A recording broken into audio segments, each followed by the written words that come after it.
ಯಾರನ್ನ ಕರೆದಿದ್ದು? ನಾನು.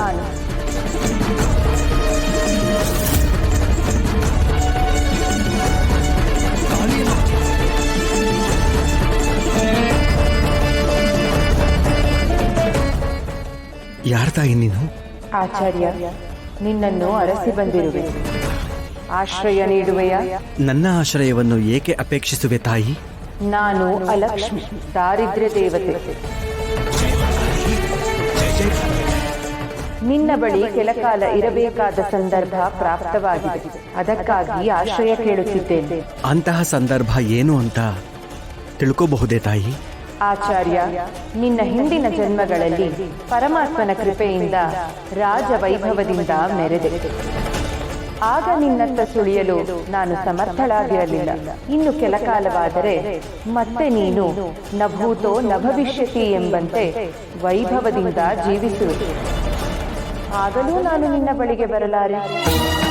ಸೃಷ್ಟಿಗೆ ಬಂದ ಪ್ರತಿ ಜೀವಿಯು ದೇವತೆಯಾಗಲಿ ಮಾನವನಾಗಲಿ ಪ್ರಾರಬ್ಧ ಕರ್ಮವನ್ನು ಅನುಭವಿಸಲೇಬೇಕು. ಆಗ ನನ್ನ ಪ್ರವೇಶ ಅನಿವಾರ್ಯ. ಶ್ರೀಹರಿಯ ಇಚ್ಛೆ ಅದೇ ಆಗಿದ್ದರೆ ಮೀರಲು ನಾನ್ಯಾರು ತಾಯಿ? ಅವಶ್ಯ ಮನೋ ಭೋಕ್ತವ್ಯಂ ಕೃತಂ ಕರ್ಮ ಶುಭಾಶುಭಂ. ನಿನ್ನಿಚ್ಛೆಯಂತೆಯೇ ಆಗಲಿ ತಾಯಿ.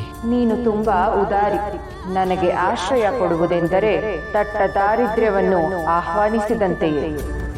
ನೀನು ತುಂಬಾ ಬಡತನ ದುಃಖಗಳಿಗೆ ಎದೆಯೊಡ್ಡಬೇಕಾಗುತ್ತದೆ. ಮಾತು ಕೊಟ್ಟಾಯಿತು ತಾಯಿ.